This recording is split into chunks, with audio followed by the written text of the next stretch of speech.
Está dividido en tres partes. Uno es anemias, la otra es leucemias y la otra es, o en general, neoplasias hematológicas, y la otra es coagulopatías. Dentro de la parte de anemias hay dos puntos importantes a tener en cuenta en anemias. La anemia carencial, que es la más frecuente en pediatría, ferropénica en la cabeza, megaloblástica en menos porcentaje, y las anemias hemolíticas.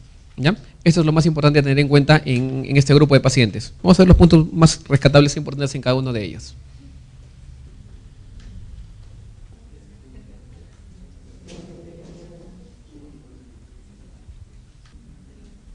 ¿no?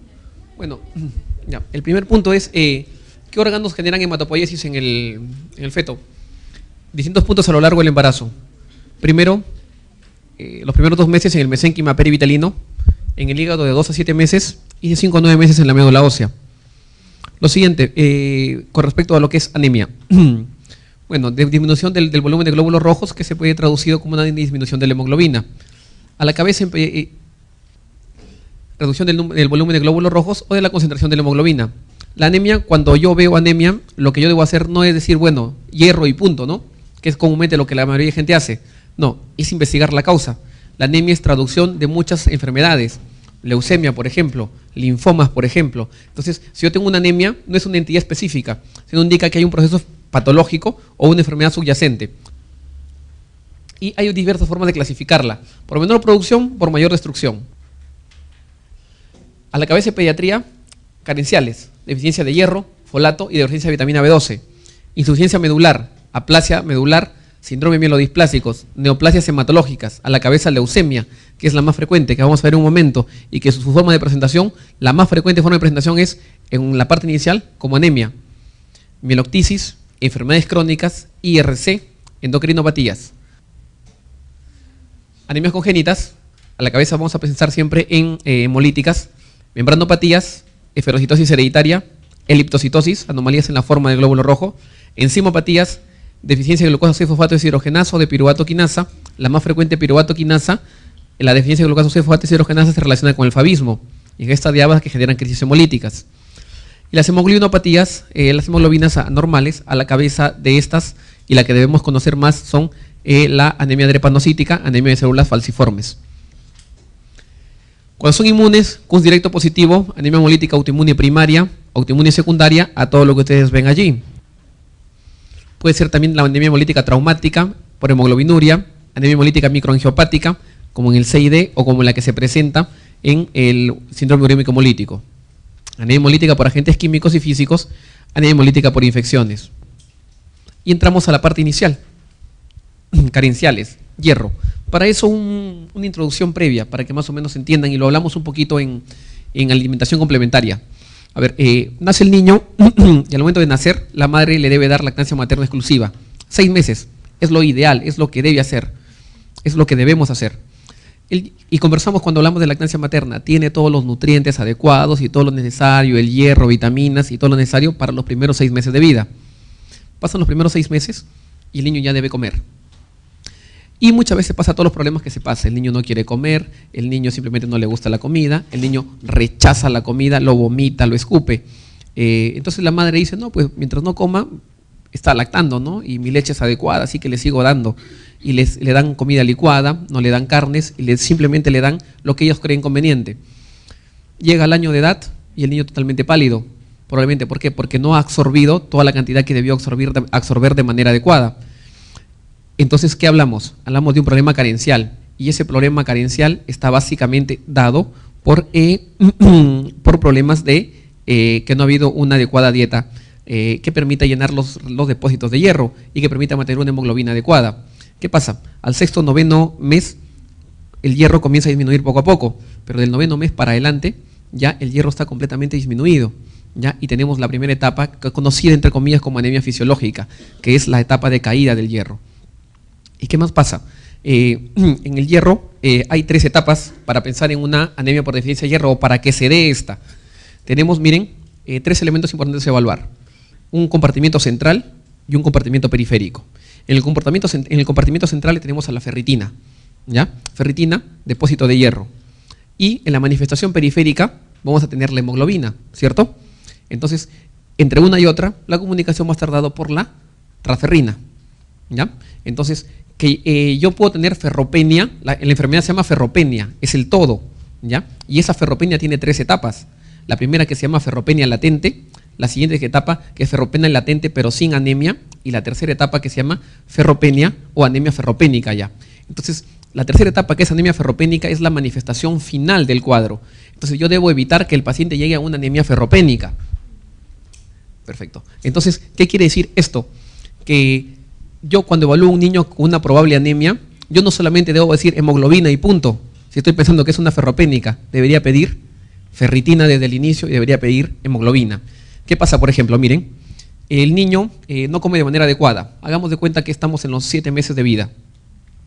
El compartimiento periférico, el compartimiento central, perdón, dice, bueno, el niño no come bien, ¿no? Y yo tengo ferritina. Entonces le doy ferritina al niño, le doy mi depósito de hierro para que el niño no haga anemia, ¿no? Y comienzo a pasarle el hierro. Viene la transferrina, se lleva el hierro y al final tú le tomas hemoglobina y sale hemoglobina en 11, hemoglobina en 2 y todos felices y contentos, ¿no? Pero ya la ferritina comenzó a caer y no lo evaluamos, ¿no? La ferritina comienza a caer bastante, los depósitos están disminuyendo completamente. Entonces, ¿qué hice la transferrina? La transferrina dice, oye, si yo estoy, probablemente no estoy llevando mucha cantidad de hierro, ¿no? Entonces, ¿qué hace la transferrina? De repente hagamos de cuenta que hay 10 transferrinas y de esas transferrinas 8 están llevando hierro.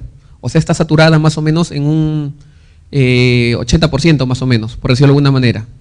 Pero la transferrina dice, voy a generar más transferrina o mayor número para poder llevar más hierro, ¿no? Porque necesito llevar más hierro a el compartimiento periférico, si no va a caer. Entonces aumenta la cantidad de transferrina. De repente tenía 10 transferrina, suben a 100, ¿ya? Pero de esas 100 de repente están llenas de hierro solamente 50. Conclusión, aumenté el número de transferrina, ¿ya? Pero la saturación disminuyó, ¿cierto? Entonces, ¿por qué? Porque ya, si la saturación en un inicio era probablemente 80%, pero solamente tenía 10, ahora tengo 100, 50 llenas, la saturación es 50%. O sea, aumento el número, pero la saturación disminuye. A la larga es beneficioso porque el paciente está llevando más hierro al compartimiento periférico, ¿cierto? ¿Todos de acuerdo? Perfecto. Seguimos avanzando. La transferrina ya no puede más porque el hierro ya no hay, se consumió y recién encuentran ustedes hemoglobina en 10, hemoglobina en 9. Entonces, con esto, ¿qué les quiero decir? Que todo se llama ferropenia, ¿ya? O sea, todo es ferropenia, pero que tiene 3 etapas y que la que evaluamos comúnmente o casi siempre es la anemia ferropénica, que es la tercera etapa, y dejamos de lado las previas. Por eso muchas veces es bueno evaluar desde el inicio, niño que probable anemia, ferritina, saturación de transferrina y recién hemoglobina, ¿ya? Todo deberíamos evaluarlo, ¿ya? ¿Por qué? La anemia ferropénica tiene que ver con el rendimiento escolar posterior de los niños. Entonces estamos hablando con un rendimiento neurológico posterior o con el desarrollo posterior. Entonces, si no evaluamos de manera adecuada, no vamos a tener niños probablemente anémicos con anemia ferropénica y con las consecuencias que esto genera. Entonces, teniendo en cuenta esto, vamos a ver lo siguiente, miren. La ferropenia, o sea, toda la enfermedad, consiste en la disminución de los depósitos sistémicos de fierro por sí sola, o sea, ferropenia sin anemia ferropénica. Es capaz de producir efectos nocivos sobre el niño. O sea, basta con tener ferropenia por sí sola, yo ya estoy generando problemas en el niño.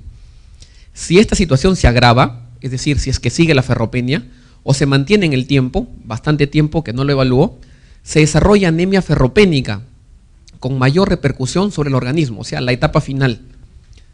Lo que conversábamos, enfermedad hematológica más frecuente en pediatría.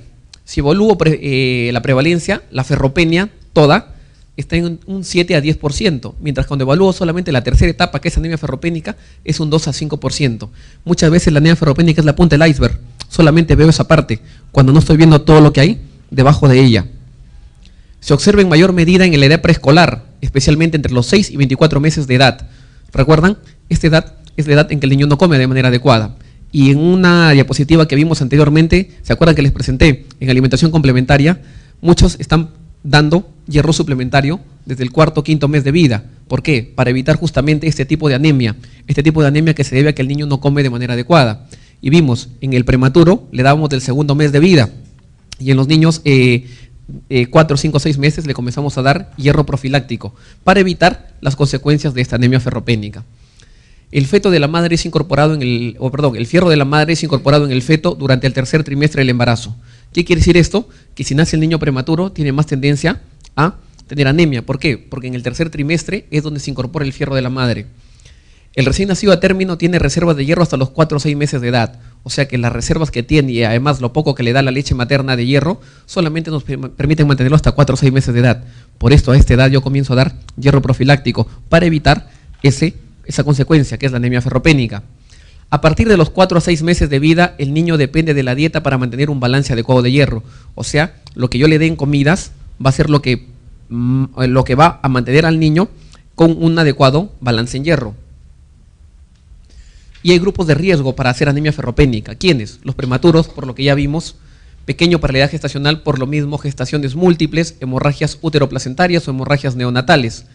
Grupo de lactante, y eso sí quiero que lo fijen, lactancia exclusiva, más de 6 meses. Aquellas mamás que dicen, bueno, que no coma, pues, mientras lacte no hay ningún problema. Es problema. ¿Por qué? Porque el hierro que viene de la lactancia materna ya no tiene la cantidad suficiente para suplir los requerimientos de la persona o del paciente, en este caso.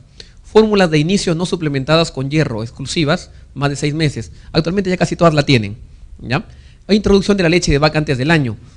Cuando le damos leche de vaca antes del año, sabemos que no lo podemos hacer. Sabemos que hay una patología que conversamos, alergia a la proteína en la leche de la vaca, y que dentro de la alergia a la proteína en la leche de la vaca hay sangrado, hay que puede generar reflujo, que puede generar microsangrado por heces. Entonces, la introducción de leche de vaca antes del año puede generar una alergia, y esa alergia manifestarse con sangrado. Entonces, este es el grupo de riesgo. Y en el grupo del adolescente, básicamente por dietas desequilibradas que quieren bajar de peso. Entonces hay por aumento de requerimientos o por aporte insuficiente. Casi siempre en pediatría es por aporte insuficiente. Y por aumento de requerimientos cuando el niño crece, cuando tiene infecciones a repetición. ¿Por qué? Porque los gérmenes consumen hierro. Y aumento de las pérdidas por menstruación o cualquier hemorragia visible. La clínica básicamente es palidez en el paciente. Cuando la hemoglobina es menos de 5, vemos todo lo que tenemos acá. Irritabilidad, anorexia, taquicardia, soplo sistólico o esplenomegalia en un cierto porcentaje. Puede afectar la función neurológica y la función intelectual. Es lo que conversábamos también. Entonces vamos al diagnóstico. ¿Cómo diagnostico yo anemia ferropénica? Depende de lo que yo quería evaluar. Depósitos de ferritina, menos de 10, anemia ferropénica. Índice de saturación de transferrina, la saturación bajaba, ¿cierto? Pero la ferritina total, la transferrina total aumentaba. Esto significa saturación de transferrina menor y esto significa que la cantidad de transferrina aumenta. Es una anemia hipocrómica microcítica. Y el ADE, que es la amplitud de distribución eritrocitaria, está más de 15. ¿Qué otras anemias hipocrómicas microcíticas hay? Tenemos la anemia por enfermedad crónica, las talasemias, la anemia sideroblástica, la intoxicación por plomo. De las anemias hipocrómicas microcíticas, que hay que tener en cuenta que la más frecuente es la anemia por deficiencia de hierro. Tratamiento etiológico, o sea, buscar la causa, que esto puede ser una manifestación de otra cosa, buscar la etiología. Tratamiento dietético, tratamiento farmacológico con hierro a la dosis que ustedes ven acá. ¿Cuándo le doy transfusión? Cuando la hemoglobina es de 7 y el paciente tiene clínica o algún factor de riesgo, o si es que no tiene clínica, cuando toda hemoglobina es menor de las anemias microcíticas e hipocrómicas, la más frecuente es intoxicación por plomo, ferropénica, talasemia, carencia de ácido fólico y ferocitosis. A ver, la ferocitosis es una anemia hemolítica, ¿ya? Que es normocrómica normocítica.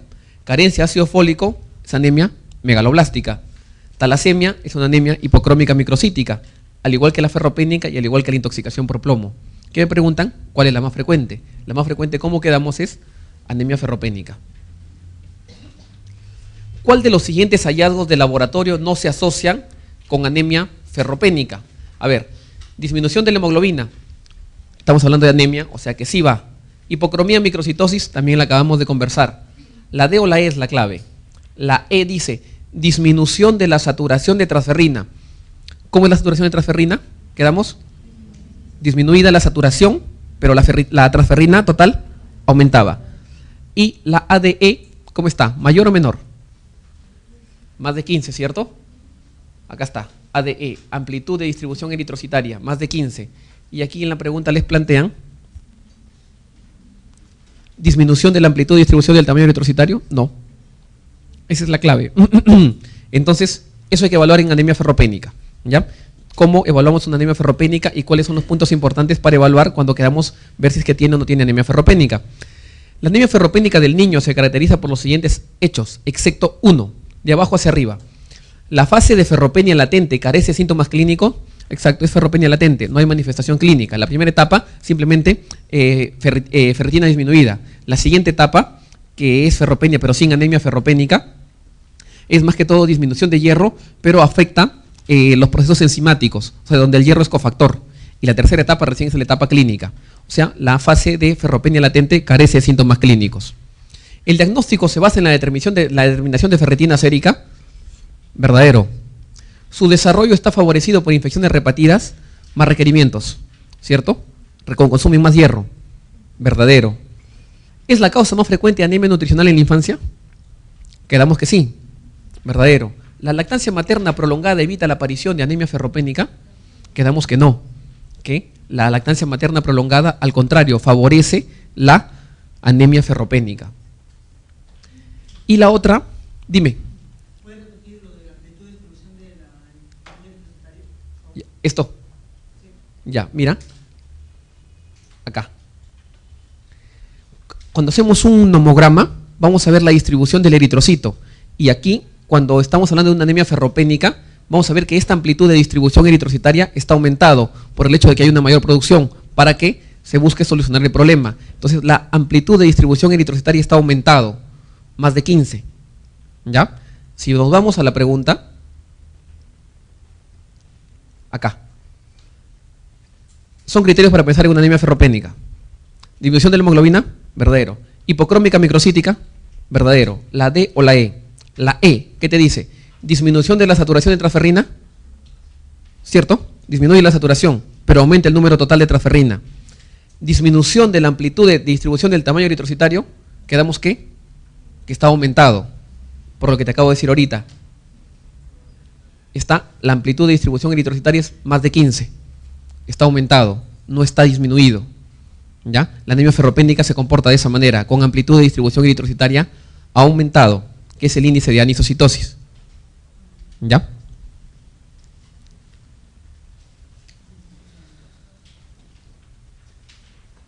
Y en el de acá, nuevamente, es la anemia nutricional más frecuente. Verdadero. La lactancia materna prolongada evita su aparición. No, falso. Al contrario, permite que aparezca.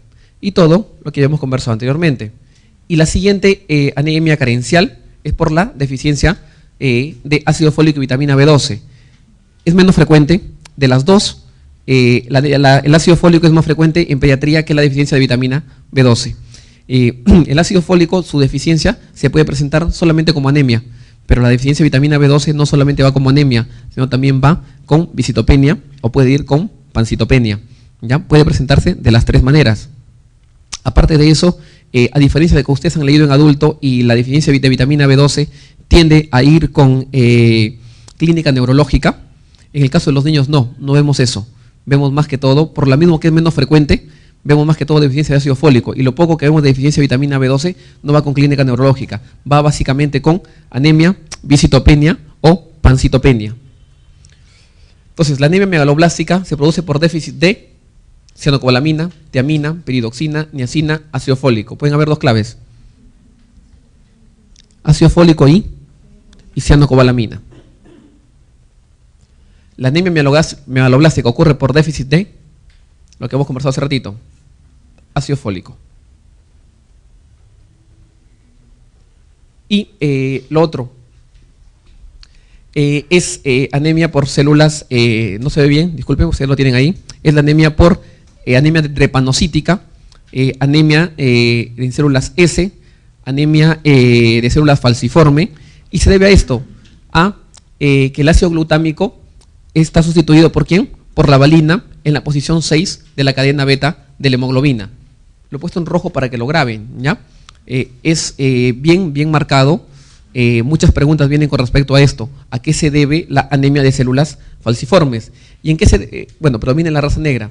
¿Y en qué se debe o cómo se presentan estos pacientes? Llegan muchas veces a la emergencia con crisis dolorosa. ¿Qué pasa? La hemoglobina, células en OS también le llaman, la hemoglobina o los glóbulos rojos, perdón, adoptan la forma de células en S. ¿Qué pasa? Esta forma permite que al momento de pasar por la circulación lleguen a obstruir los vasos sanguíneos, y al obstruir los vasos sanguíneos van a generar clínica como una isquemia. Esa isquemia va a generar dolor en el paciente, y al generar dolor va a permitir que el paciente llegue a la emergencia con crisis dolorosas, crisis vasoclusivas, que van a tender a generar infartos tisulares. ¿Qué más? Crisis megaloblásticas porque consumen folato, y crisis aplásticas asociadas al virus parvovirus B19. Síndrome torácico agudo se comporta como una neumonía. Síndrome de secuestro esplénico, le tocan el vaso a estos pacientes y van a encontrar que el vaso está aumentado de tamaño. Debido a que hay un problema de falta de irrigación adecuada, puede generar convulsiones y puede generar accidentes cerebrovasculares. E isostenuria con problemas en la concentración de orina. El tratamiento para estos pacientes, lo más importante es, miren, si hacen sangre periférica, buscar en drepanocitos. Si hacen, que lo ideal sería hacer electroforesis de hemoglobinas, es detectar justamente la hemoglobina S. El tratamiento básicamente es buscar el agente que lo está desencadenando, tratar el dolor, y tratar el dolor implica hidratar de manera adecuada al paciente con medidas muchas veces demasiado elevadas, 2.500 a 3.000 por metro cuadrado, para lograr que esas zonas que están en aparente isquemia o están entrando en isquemias se abran y permitan una irrigación adecuada. Y lo siguiente es manejo de dolor. Membranopatías, esferocitosis hereditaria a la cabeza, problemas a nivel de enzimas que están impidiendo que el glóbulo rojo tenga una forma adecuada.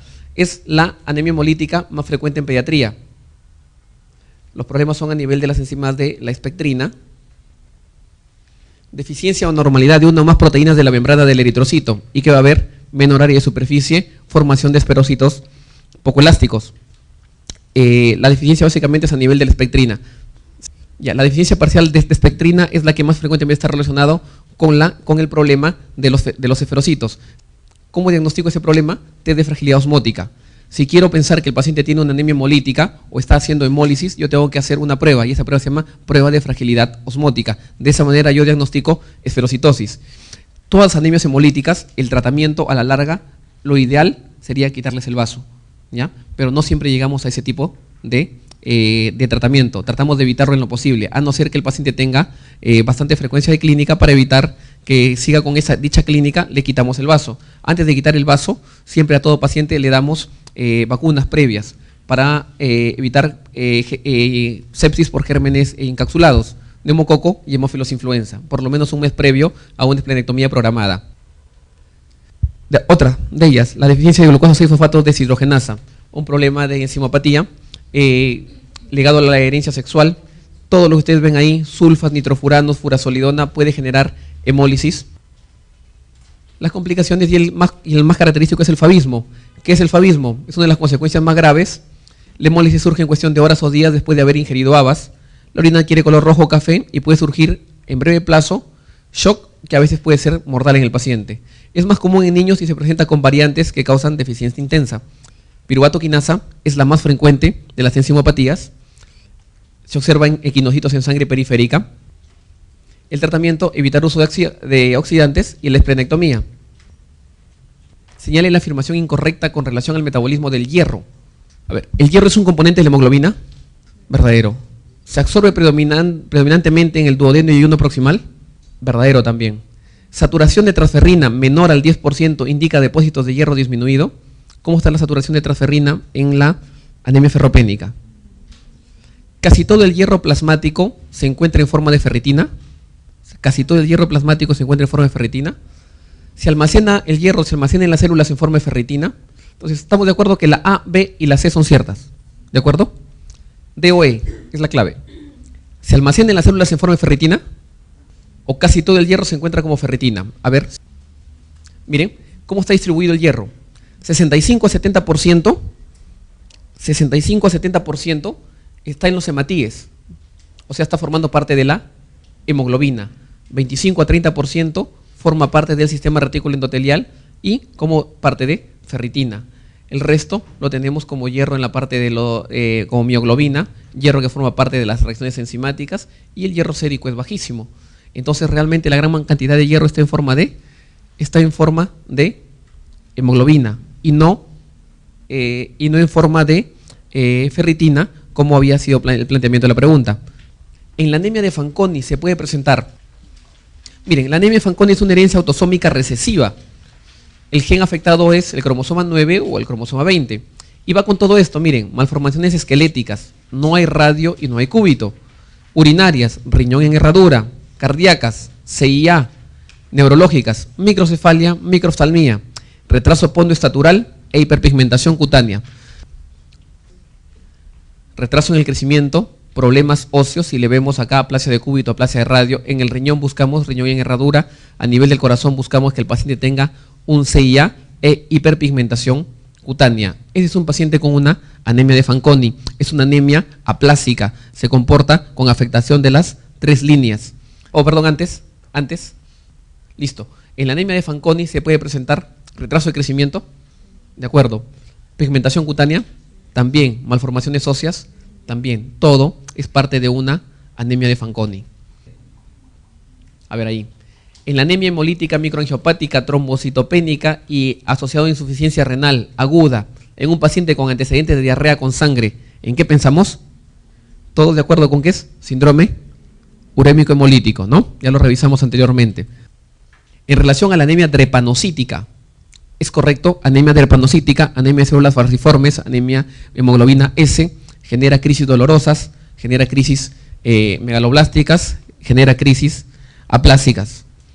Dolor, básicamente, tiene una alteración a nivel de la cadena B de la hemoglobina, que se debe a qué?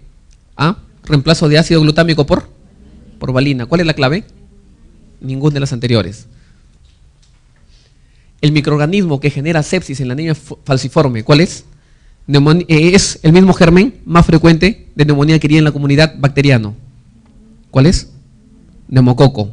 Y el siguiente que le genera a estos pacientes sepsis es salmonela, ¿ya? Salmonela y neumococo son los gérmenes más frecuentes relacionados a pacientes que tienen anemia de células falciformes. ¿Qué tipo de anemia hemolítica es causada por defectos enzimáticos? Déficit de exoquinasa, anemia hemolítica inducida por drogas, déficit de piruvato quinasa. Todas ellas, NA. ¿Cuál es? La más frecuente de ellas, ¿cuál es? Piruvato quinasa, perfecto, la A. Leucemias. Entonces, básicamente, en la parte de anemias, las carenciales, a la cabeza ferropénica y las hemolíticas, ¿ya? La que debemos conocer en hemolíticas es anemia de células falciformes, que tienen muchas características importantes que la hacen diferenciales una de otra, y saber los puntos aislados del resto de cada una de ellas. De leucemias, el tumor maligno más frecuente en pediatría, ¿cuál es? Leucemia, cáncer de colon, mama, pulmón, linfoma de Hodgkin. Leucemia linfoblástica aguda. Siguiente. Los tumores en pediatría, los más frecuentes es el cáncer hematológico, la neoplasia hematológica. De la neoplasia hematológica, 40% son, que lo corresponde son leucemias y linfomas. El 30% son leucemias. Dentro de las leucemias tenemos las linfoblásticas y las mielo. Las linfoblásticas es la más frecuente en niños, sobre todo en niños de 2 a 5 años de edad. Es el 80%.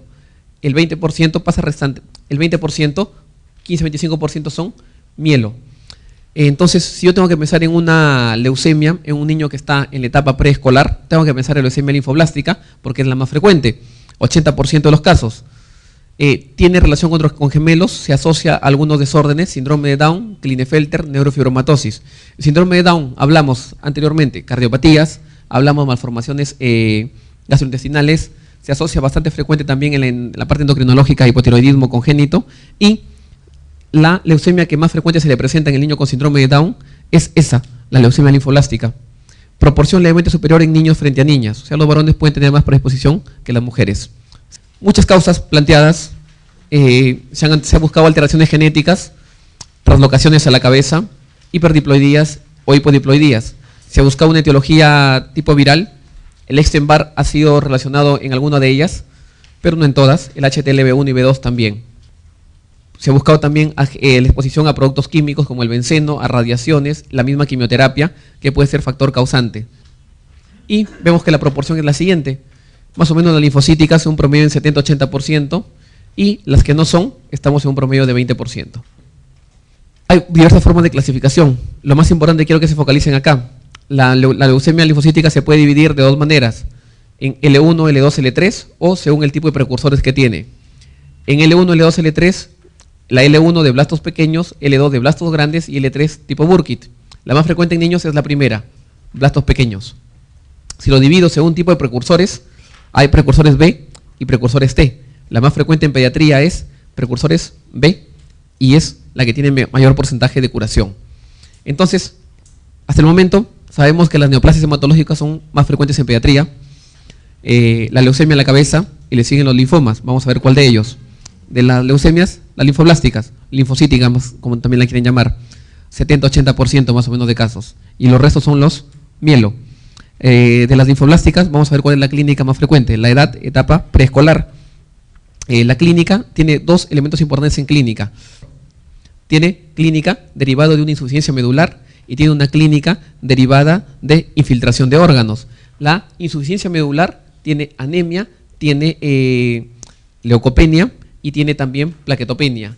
La anemia es la forma más frecuente de presentación en la parte medular de una leucemia. Por eso les decía que si ustedes ven anemia, no se contenten con dar hierro y punto, búsquenle la causa, porque la anemia es la forma más frecuente de presentación. Que en el camino puede aparecer leucopenia, estamos de acuerdo, pero la anemia es la forma más frecuente de presentación. Trombocitopenia, forma de púrpura y hemorragia. La leucopenia es la forma menos frecuente de presentación de este tipo de leucemia. Hay algunos tipos en especial de clínica que van a ver, por ejemplo, la M3, que se relaciona con coagulación intravascular diseminada. Es una clínica de presentación que hay que tenerla en cuenta. ¿Por qué? Porque el carácter diferencial de la M3, que es una leucemia mielo, que en este caso es el 20%, se relaciona con CID, con coagulación intravascular diseminada. Les digo por qué, porque a veces preguntan sobre esta tipo de leucemia que se relaciona con CID y es la M3 o llamada también promielocítica. Y signos derivados de infiltración de órganos. Si pienso en leucemia, pienso que está afectado el sistema retículo endotelial. Estoy pensando en hígado, vaso y ganglios. O sea que el paciente puede tener hepatoesplenomegalia, puede tener ganglios linfáticos, adenopatías, ambos en 50-75% de los casos, bien frecuente. Muchos niños debutan haciendo dolores óseos, los atienden incluso traumatología y lo ven como clínica de dolor, nada más, le dan sintomáticos, pero se dan cuenta de que a la larga, en la evolución del cuadro, va a presentar el resto de clínica. O sea que hay que descartar que cualquier dolor óseo que no mejore o que persista y que tenga algo más adicional, descartar que no tenga una leucemia, riñones, un daño tubular, y hay dolor testicular. ¿Se acuerdan? Hablamos de una estirpe de precursores B y otro de T. En T, lo más importante, que son los pacientes son de mayor edad y debutan con masa mediastínica. Hepatoesplenomegalia es lo que debemos buscar, y a todo paciente que tiene leucemia debemos hacer una punción lumbar. Tiene que ver con el tratamiento. Si es que hay afectación, lo mandan a Papa Nicolau y ven que hay alguna alteración a nivel del líquido cefalorraquídeo, este paciente necesita neuroprofilaxis o neurotratamiento desde el punto de vista de quimioterapia. Entonces deberíamos tomar una punción lumbar en todo paciente que tiene diagnóstico de leucemia. Y la tipo M3, promielocítica, tiene clínica de CID, como ya hemos quedado. Entonces, ¿qué debería evaluar en un paciente? Hemograma, un mielograma, tomo un aspirado de médula ósea, busco blastos superiores al 25%, estamos hablando de que el paciente tiene una leucemia. Hay la leucemia aleucémica, que no va con blastos. El inmunofenotipo con citometría de flujo para poder determinar cuál es el subtipo de leucemia que está teniendo el paciente, citogenética y estudio de LCR, como habíamos planteado anteriormente. Hasta 10% pueden presentar hemograma normal y a veces no se observan blastos, la leucemia aleucémica. Todo lo que debería evaluar un paciente con leucemia. Es un examen completo, un barrido completo. Tratamiento, la quimioterapia, bueno, no necesitan aprenderse todos los nombres, basta con saber que son generalmente 3 fármacos los que se utilizan, que puede generar complicaciones del tratamiento y que hay que dar neuroprofilaxis en cada ciclo de quimioterapia. Para eso tengo que tomar un líquido cefalorraquídeo previo. Y trasplante de médula ósea. El trasplante de médula ósea ha conseguido demostrar aumento de supervivencia. ¿Y en quiénes lo indicamos? En aquellos que tienen el cromosoma Filadelfia. ¿Cuál es aquel? Aquel que tiene una translocación entre los cromosomas 9 y los cromosomas 22. Eso se llama cromosoma Filadelfia. pacientes que no alcanzan remisión completa tras el tratamiento de inducción, o sea, le di tratamiento y no mejoró, o aquel que tiene recaídas, sobre todo si ese es precoz. En ellos yo le doy trasplante de progenitores hematopoyéticos. Y la leucemia mieloide, que vimos que era 15 a 20% de los casos, el dato más importante que tienen que grabar es este, que es la más frecuente en la etapa neonatal. ¿Ya? La leucemia linfática aguda cura en un 25% de los casos y en un 50% o 50-75% en los niños. Entonces, esto es factor importante porque tiene buen pronóstico. Cuando es una mieloide, la curación es menos de un 1/3% de los casos. Antes de entrar al linfomas, concluimos con respecto a la leucemia. ¿Qué es la más frecuente? La leucemia linfoide aguda es la más frecuente, 80% de los casos. Si la quieren buscar por una clasificación L1, si la quieren buscar por la otra clasificación, la leucemia de precursores B es lo más frecuente, ¿ya? Y que la sintomatología es variada, muy variada, y van a darse según cómo se presenta el caso del paciente, pero hay dos clínicas, de insuficiencia medular y de infiltración de órganos. Siempre leucemia, cómo se comporta en sangre periférica, anemia, leucopenia o trombocitopenia, y en el lado buscar siempre hepatoesplenomegalia y adenopatías. Eso es lo que debemos buscar. El diagnóstico lo da el mielograma, ¿ya? El mielograma, el aspirado de médula ósea, y obviamente hacerle después la citogenética y hacerle el inmunofenotipo. El tratamiento va a depender de lo que encontremos, la quimioterapia, con neuroprofilaxis. Vamos en la parte de la leucemia mieloide, saber qué es la más frecuente en neonatos. Vamos con linfomas. Tenemos de Hodgkin y no Hodgkin. El de Hodgkin, lo típico es la célula de red Stenberg, ¿ya? 1% de todas las neoplasias, más frecuente en varones, 2 picos de incidencia, nos importa la segunda y tercera década, que es lo que tiene que ver con la parte pediátrica. Miren, su forma de comienzo es unifocal. ¿Qué quiere decir esto? Que comienza atacando un órgano, un solo foco, y que se disemina por contigüidad linfática o hematógena. Suele alterar la inmunidad celular, a diferencia del no Hodgkin, como vamos a ver que altera la inmunidad humoral. El no Hodgkin es multifocal, o sea, inicia atacando varios órganos. El Hodgkin es unifocal. Las adenopatías son centrales y hay un signo que se llama signo de Hoster, que duele con la ingesta de alcohol. Síntomas frecuentes, fiebre, sudores nocturnos, adelgazamiento. Sigue. Linfoma de Hodgkin, clasificación, la que ustedes ven acá. Lo que nos importa en la parte pediátrica, que lo más frecuente es la esclerosis nodular en cualquier edad, pero en pediatría lo más importante es aquello que tiene predominio linfocítico. 5-15% de los casos, mejor pronóstico, predomina en los jóvenes. Sí. Y tiene los denominados síntomas B, que es un paralelo para que más o menos recuerden a la clínica de una tuberculosis. Sudores nocturnos, fiebre y pérdida de peso inexplicado, más del 10%. Clínica, básicamente adenopatías cervicales mediastínicas, los síntomas B que acabamos de ver y afectación hepatoesplénica. Puede haber anemia, puede haber leucocitosis, puede haber linfopenia, puede haberse afectación ósea también. Radioquimioterapia, ese es el tratamiento. Y el no Hodgkin. Entonces, el no Hodgkin es 4 veces más frecuente que la de Hodgkin. Es decir, que mi neoplasia hematológica ya está clasificada ya, o ya está en orden. Primero leucemias, luego linfoma no Hodgkin y luego linfoma Hodgkin. Ese es el orden que se sigue.